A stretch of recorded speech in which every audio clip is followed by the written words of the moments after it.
गुरुवार एकादशी पांडुरंगाच्या झाडावर एकादशी प्रदोष येऊ तुमच्या दर्शनास या देवा. कमीत कमी ह्या दिवशी तरी कोणत्या सोमवार गेलं पाहिजे मंदिरात. लक्ष्मी ह्याच दिवशी का प्रसन्न होते? भगवान विष्णूने सांगितले, लक्ष्मी तुला भगवान शंकराची आराधना करावी लागेल. लक्ष्मीने सांगितलं मी आराधना करते, पण मग तुम्ही मला तुमचं दर्शन व्हावं आणि अखंड तुमचं पतित्व मला कायम राहावं याच्यासाठी म्हणजे लक्ष्मी तुला भगवान शंकराची भक्ती करावी लागेल. काय सांगितलं? म्हणून लक्ष्मीने भगवान शंकराचा अभिषेक सुरू केला. किती त्या काळात बेलाचं झाड नव्हतं, काय नव्हतं, बेलाचं झाड. लक्ष्मी 1000 कमळं वाहत होती. काय वाहत होती? कमळ व्हायची लक्ष्मी 1000. किती? तुम्हाला 5 बेला आणायचं म्हटलं तरी मुश्किल होऊन जाईल. 1000. आणि भगवान शंकर 108 कमळं भगवान विष्णू 108 कमळं वाहत होते.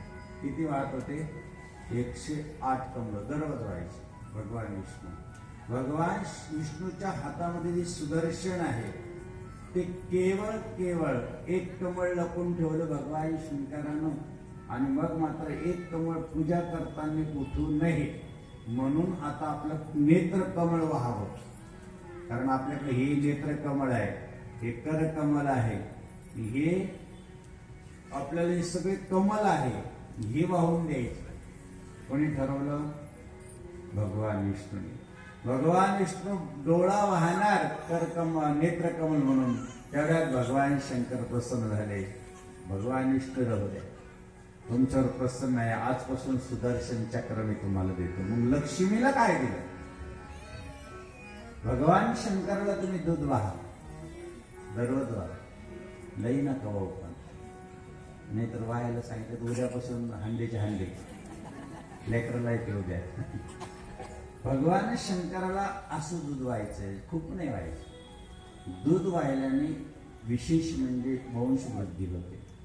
आणि त्याच्यात साखर जर टाकून वाहिली, दुधामध्ये साखर टाकून वाचली तर एखादा मुलगा हुशार नाही, अतिशय बुद्धीच चालत नाही, तोही बृहस्पती सारखं बुद्धी त्याची होते. म्हणून दुधात साखर पण ते तापलेलं नसावं आणि त्यातल्या त्यात जर्सी गाईचं नसावं, नाही तर तुमच्याकडे पुढं दूध भेटायचं. एका जणाला विचारलं दूध कोण देतो मुंबई सारख्या ठिकाणी? त्यांना या देतो, त्याला माहित नाही काय देते. म्हणून दूध ही गाईचं असावं, पवित्र गाई. की आपल्याला आपल्या दरवाजात इथं गाय पाळणं सिटीमध्ये अवघड आहे, खरं आहे की नाही? पण गाईचं दूध ही आपल्याला नसावं. हा भगवान शंकरावर बुद्धीमध्ये शुद्धी आणि बुद्धीमध्ये ज्ञान प्राप्त होण्यासाठी गाईचं दुधात साखर टाकून भगवान शंकराला वाहा. सांगणार आहे तुम्हाला तूप वाहिल्याने काय भेटणार, सांगणार आहे तुम्हाला मध वाहिल्याने काय, सगळ्या ह्या गोष्टी आपण ऐकणार आहोत.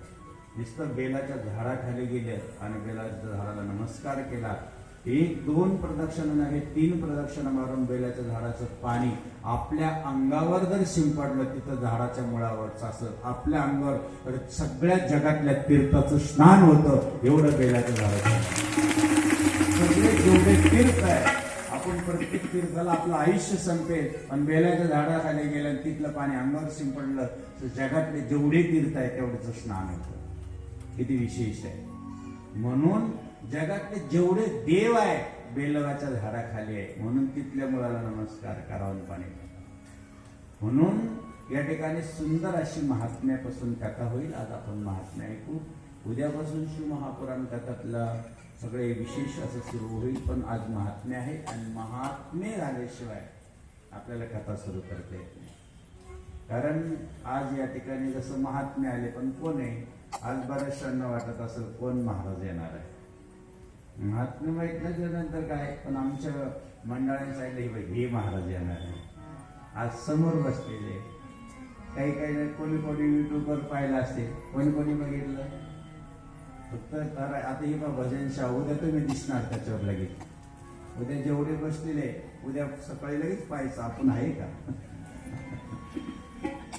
याच्यात येण्यासाठी हे लागतं. आणि ह्या भगवान एक लक्षात घ्या, जर तुम्हाला आज सोमवार आहे, भगवान शंकराचं पिंडीचं स्वप्न, भगवान शंकराचं महादेवाचं कुठलंही स्वप्न, त्रिशूळ येऊ किंवा महादेव येऊ, जर स्वप्नात आला की समजायचं जन्मजन्मीचं पुण्य उदयाला आलं आणि भगवान शंकराने आपला दरवाजा खोलून दिला.